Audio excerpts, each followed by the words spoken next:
નમસ્કાર ખેડૂત મિત્રો, મારું નામ નિલેશ છે. હું પાવનધરા ફાર્મર પ્રોડ્યુસર કંપનીમાં સીઈઓ મુખ્ય અધિકારી તરીકે કામ કરું છું. આજે હું તમને એફપીઓ વિશે વિસ્તૃત માહિતી આપીશ. એફપીઓ એટલે શું? એફપીઓ એટલે ફાર્મર પ્રોડ્યુસર ઓર્ગેનાઇઝેશન, ખેડૂત ઉત્પાદક કંપની. એટલે કે આ કંપની શું છે, એમાં શું ફાયદો થાય એની ઉપર આપણે ચર્ચા કરીએ. દાખલા તરીકે ખેડૂત છે તો ખેડૂતોના ઘણા બધા પ્રશ્ન છે. એક તો દર વર્ષે ખર્ચો વધતો જવો, ઉત્પાદન ઘટતું જવું, મજૂરી ખર્ચ વધતો જવો, અને તેમ છતાં જે સાધન સામગ્રી ઇનપુટ લેવામાં આવે છે એ બધાનો ખર્ચો વધતો જાય છે. અને જ્યારે ભાવ જેમ છે એટલા જ છે, ભાવમાં વધારો થતો નથી. એટલે કે ઓવરઓલ ખેડૂતોનો નફો ઘટતો જાય છે. તો આ નફો ઘટે છે એનું કારણ ઘણા બધા છે, પણ એના સોલ્યુશન રૂપે કેન્દ્ર સરકારે એક યોજના બનાવી છે, ફાર્મર પ્રોડ્યુસર ઓર્ગેનાઇઝેશન. હવે કઈ રીતે કામ કરે એની ઉપર આપણે અત્યારે ચર્ચા કરીએ. તો ખેડૂતોના જે પ્રશ્ન છે એમાં બેઝિક પ્રશ્નના સોલ્યુશન કઈ રીતે લેવા. દાખલા તરીકે આ ખેડૂત છે, આ છે ખેડૂત. તો ખેડૂત પોતાની ખેતી કરવા માટે કંઈક ને કંઈક સામાન લે છે, જેને કાચો માલ કહેવાય. કાચો સામાન લે છે અને પોતે જે ખેતી કરે છે એ ખેતી કરવાથી જે તૈયાર માલ થાય છે એને પાકો માલ કહે છે, કે તૈયાર માલ ઉત્પાદન કરે છે, એટલે કે એની જણસ તૈયાર કરે છે. તો ખેડૂતોને જણસ તૈયાર કરવી, દાખલા તરીકે ઘઉંની પાક તૈયાર કરવો છે, તેને શું જોઈએ? તો કે બિયારણ જોઈ, ખાતર જોઈ, દવા જોઈ, XYZ. બધા પાકમાં કંઈક ને કંઈક વસ્તુની જરૂર હોય છે. તો આ બધી ક્યાંક ને ક્યાંકથી તો સામાન ખરીદે જ છે. પણ થાય છે એવું કે જે બધો સામાન ખરીદે છે, હવે એનું કેવી રીતનું થાય છે કે જે માલ લે છે એનો ભાવ ફિક્સ છે. દાખલા તરીકે બિયારણ લે છે તો બિયારણનો ભાવ ફિક્સ છે, ખાતર લે છે તો ખાતરનો ભાવ ફિક્સ છે. આ જે તૈયાર જે માલ છે એનો નક્કી કોણ કરે છે? ભાવ વેપારી. વેપારી ભાવ નક્કી કરે છે, એના ભાવે ખેડૂત ખરીદે છે. હવે ખેડૂત એક દાણો ઘઉં વાવે છે ને 100 દાણા ઉગાડે છે, તેમ છતાં એના હાથમાં નફો નથી આવતો. એનું કારણ શું છે? એનો જે માલ તૈયાર થાય છે એ કેવા પેકિંગમાં જાય છે? માર્કેટિંગ યાર્ડમાં કે ક્યાંય વેચવા જતા ત્યારે ખેડૂતોને ખબર છે કે પોતાનો માલ કેવા તૈયારમાં થાય છે. એટલે કે ખેડૂત જે માલ તૈયાર થાય છે એનું ગ્રેડિંગ, પેકિંગ, સોર્ટિંગ કે વ્યવસ્થિત થતું નથી. એના લીધે માર્કેટ યાર્ડમાં જાય ત્યારે એનો ભાવ કે ટેગ મારેલો હોતો નથી. એટલે સામે જે વેપારી છે એ વેપારી પોતાના ભાવે માગે છે અને ખેડૂતો માલ વેચી દે છે. એટલે કે સામે પણ વેપારી છે, તૈયાર માલ પણ વેપારી ખરીદે છે અને કાચો માલ પણ વેપારી પાસેથી લે છે. તો અહીંયા બંને જગ્યાએ વેપારીને ફાયદો જે થતો હોય પણ ખેડૂતને ફાયદો થતો નથી. મુખ્ય પ્રશ્ન આ છે. તો એફપીઓ કઈ રીતે આમાં તમને મદદરૂપ થઈ શકે એના ઉપરની આપણે ચર્ચા કરીએ કે ભાઈ ખેડૂતને હકીકતમાં શું ફાયદો થાય. તો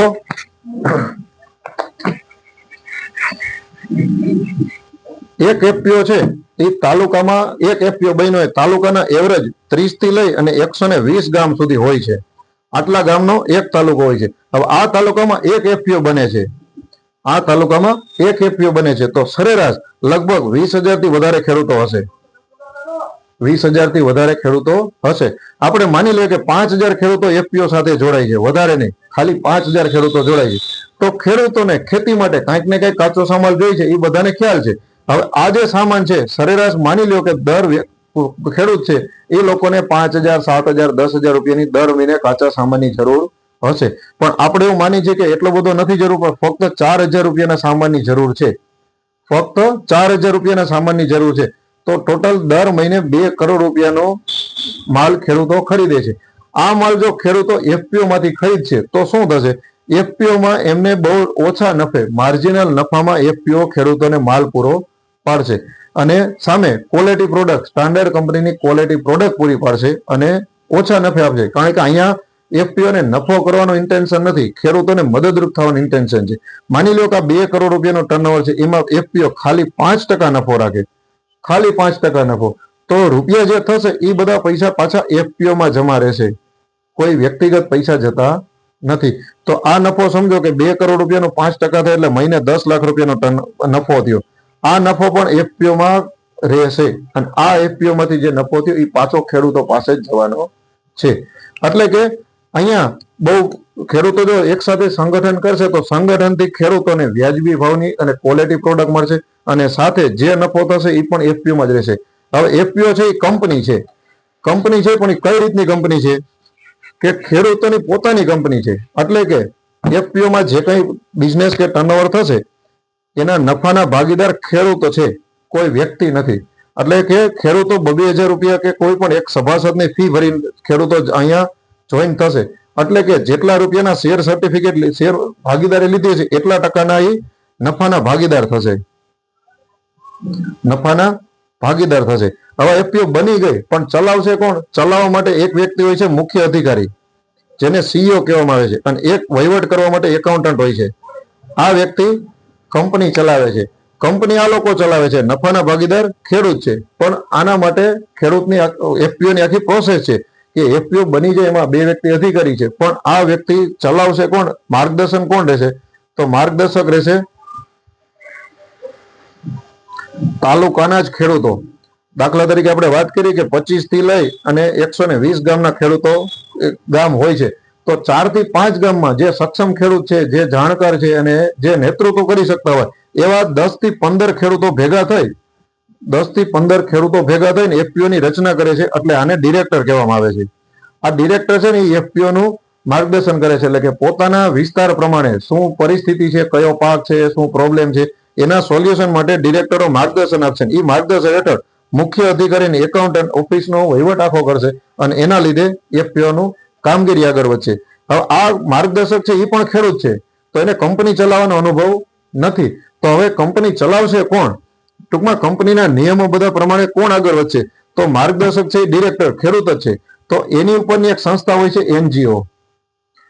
એનજીઓ ને બીજી ભાષામાં કહેવામાં આવે છે સીબીબીઓ. આ સીબીબીઓ ને 10 થી 15 વર્ષનો કંપની ચલાવવાનો અથવા તો સહકારી ક્ષેત્રનો એમને અનુભવ હોય છે. 10 થી 15 વર્ષનો સહકારી ક્ષેત્રનો એમને અનુભવ હોય છે.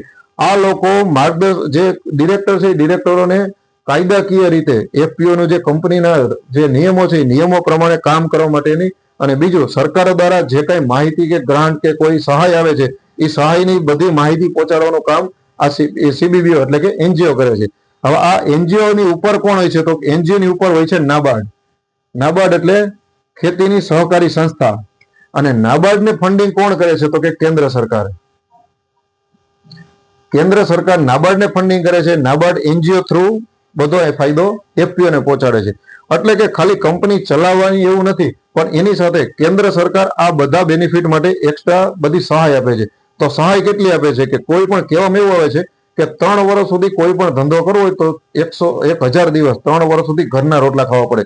તો અહીંયા એફપીઓ બનાવી દીધો ચાલુ કરવા માટે એમને કંઈક પૈસાની જરૂર છે અથવા તો સહાયની જરૂર છે. તો 3 વર્ષ સુધી જે કાંઈ ખર્ચ થશે, કંપનીના રજીસ્ટ્રેશનનો ખર્ચ, ઓફિસનો ખર્ચ, અધિકારીનો ખર્ચ, XYZ કંપનીને લગતા જેટલા પણ ખર્ચ થશે એ ખર્ચનો ટોટલ જે થાય છે એ ખર્ચો કેન્દ્ર સરકાર નાબાર્ડ થ્રુ એફપીઓ ને આપે છે. ફક્ત 3 વર્ષનો ખર્ચો જ નહીં, એનાથી વિશેષ પણ એક આપે છે, એ પણ હું તમને ચર્ચા કરું. એટલે કે 3 વર્ષ સુધી એફપીઓ પર કોઈ જાતનો ખર્ચો લાગતો નથી. અને જે ખેડૂતો છે એ પોતાની શેર સભ્ય ફી આપે છે. માની લો કે 5000 લોકો ભેગા થયા છે અને બધા લોકો 2000 રૂપિયા શેર સભ્ય ફી આપે છે. 2000 રૂપિયા શેર સભ્ય ફી હોય છે. એટલે એફપીઓ પાસે ભંડોળ ઉભું થાય છે. આ ભંડોળમાં સરકાર 15 લાખ રૂપિયાની એક્સ્ટ્રા સહાય કરે છે. 15 લાખ રૂપિયાની. એટલે કે એફપીઓ ના ભંડોળમાં કેન્દ્ર સરકાર 15 લાખ રૂપિયા ઉમેરે છે. એટલે આ પૈસાથી એફપીઓ રન થાય છે અને આના દ્વારા આખો બિઝનેસ રન થાય છે. અને એના દ્વારા એનજીઓ સહાયક થાય છે. એનજીઓ પર નાબાર્ડ છે અને નાબાર્ડ ઉપર કેન્દ્ર સરકાર છે. એટલે કેન્દ્ર સરકાર આખો એફપીઓ નું સંચાલન કરે છે. એટલે આ કરવાથી ખેડૂતોને શું ફાયદો વધારાનો થાય છે? એટલે કે આખી રચના થઈ ગઈ. હવે એફપીઓ બની ગયો તો એફપીઓ ખેડૂતોને શું ફાયદારૂપ થશે? કે એફપીઓ છે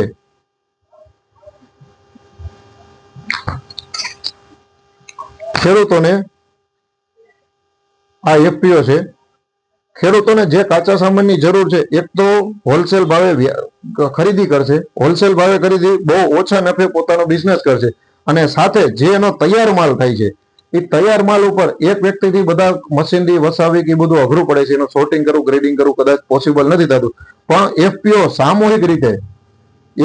સામૂહિક રીતે એવા સાધનો વસાવી દે કે જેના દ્વારા ખેડૂતોને પોતાની કોઈ પણ જણસની વકલ કરવા માટે સોર્ટિંગના મશીન વસાવી લે તો સોર્ટિંગ થઈ જાય, ગ્રેડિંગ થઈ જાય. અને અત્યારે વેક્યુમ પેકિંગ આવી ગયું છે. તો જો એફપીઓ એક સામૂહિક ધોરણે જો વસાવી લે તો સામૂહિક થી બધાને એક જ ખર્ચામાં બધાનું વેક્યુમ પેકિંગ પણ થઈ શકે. એટલે કે પેકિંગ કરવું, ગ્રેડિંગ કરવું અને સોર્ટિંગ કરવું, અને આ બધું થઈ ગયા પછી એમાં વેલ્યુ એડિશન કરવા માટે પણ એફપીઓ મદદરૂપ થાય છે.